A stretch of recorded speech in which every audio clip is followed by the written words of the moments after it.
गाय और गोरिल्ला दोनों खड़े नदी पर पानी पी रहे थे, लेकिन तभी उन्हें पानी में एक तूफानी झटका महसूस होता है। जोरों की हवाएं चलने लगती है, मानो जैसे कोई बहुत बड़ा अनर्थ होने वाला हो।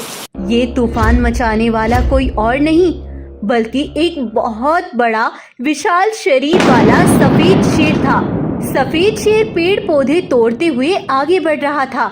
तब गाय और गोरिल्ला तेजी से वहां से भाग गए और वो भागकर सीधा अपने महाराज रघु बाघ के पास पहुंचे। उधर विशाल शेर भी रघु के ही जंगल पहुंच गया था। उसके सामने जो भी जानवर आ रहा था वो उसे अपने पैरों तले कुचल रहा था। उसने रघु के जंगल में तूफान मचा दिया था।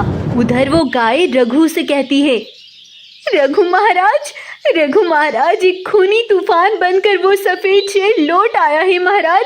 उसने बहुत विशाल रूप धारण कर रखा है महाराज। गोरिल्ला, वो अपना बदला लेने आया है, लेकिन वह सब खत्म कर दे।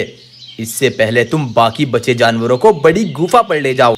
छोड़ूंगा नहीं। ये तूफान मेरे बच्चों की खून का बदला है, जो उस रघु की बर्बादी से ही पूरा होगा। बर्बाद करके रख दूंगा सब कुछ। मैं अपने बच्चों का बदला जरूर लूंगा। लेकिन ये विशाल शेर किस बात का बदला पूरा करने आया है? दरअसल आज से 5 साल पहले यह शेर साधारण शेर की तरह ही था। उसके यहाँ 2 बच्चे पैदा हुए। शेर की पत्नी बच्चों को जन्म देते ही मर गई थी। तब से शेर ने अपने बच्चों को ही अपना जीवन मान लिया था।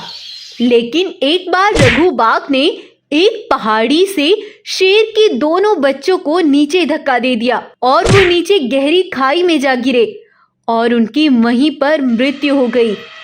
लेकिन बाघ को यह सब करते सफेद शेर ने देख लिया था। रघु, तूने मुझसे मेरा जीवन छीन लिया। इसका बदला तुझे बहुत भारी पड़ेगा।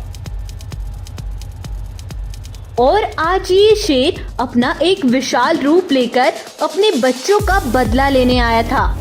अब रघु बाघ बहुत परेशान था। रघु अपने जंगल में अपने सिपाहियों के साथ आकर देखता है तो विशाल शेर ने जंगल में बहुत बर्बादी मचा दी थी।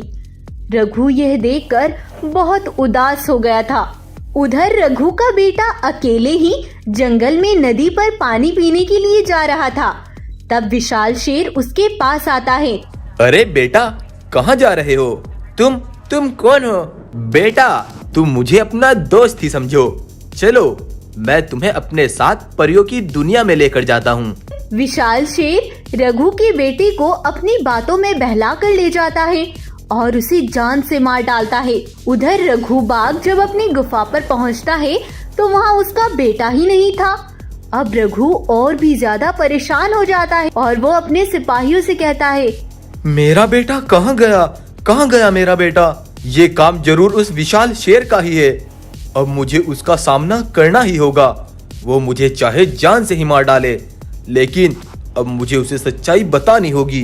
तब रघु अकेले ही जंगल के चौराहे पर जाकर खड़ा हो जाता है और जोर जोर से बोलने लगता है, विशाल शेर, तुम जहाँ भी हो, मैं चौराहे पर खड़ा तुम्हारा इंतजार कर रहा हूँ। तभी उधर से विशाल शेर बहुत तेजी से आता है और वो रघु पर जोरों का हमला करता है। तुम मुझे जान से मारना चाहते हो तो मार लो, लेकिन उससे पहले तुम्हें सच्चाई जाननी जरूरी है। कैसी सच्चाई? मैंने सब अपनी आंखों से देखा था। तुमने आंखों से सब देखा था, लेकिन तुम सच्चाई से बेखबर हो। जिस दिन तुम्हारे यहाँ 2 बेटे हुए थे, उस दिन एक पंडित जी मेरे पास आए और बोले, रघु, आज तुम्हारे जंगल में 2 शेरों का जन्म हुआ है और वो बहुत खतरनाक साबित होंगे। जल्द ही वो जंगल के जानवरों में आग बरसाने लगेंगे। वो जंगल को तबाह कर दे। इससे पहले तुम्हें कोई फैसला करना होगा। वो बच्चे जिंदा रहते तो आज तुम या मैं जिंदा नहीं रहते, इसीलिए मुझे उन दोनों को मारना पड़ा। विशाल शेर जब ये सारी सच्चाई जानता है तो उसे अपनी गलती का बहुत एहसास होता है। मुझे माफ कर दो रघु। अपने बच्चे को खोने का दुख मुझसे बेहतर कौन जान सकता है, इसीलिए मैंने तुम्हारे बेटे को मारा नहीं था। तब विशाल शेर रघु के बेटे को उसे सौंप देता है और वो हमेशा के लिए उस जंगल से चला जाता है। तो ये थी इस विशाल शेर की कहानी। तो आपको आज की हमारी कहानी कैसी लगी हमें कमेंट करके जरूर बताएं। और अगर आपको ये कहानी पसंद आई है तो इस कहानी को लाइक करना और शेयर करना ना भूलें। साथ ही हमारे चैनल को सब्सक्राइब भी जरूर करें।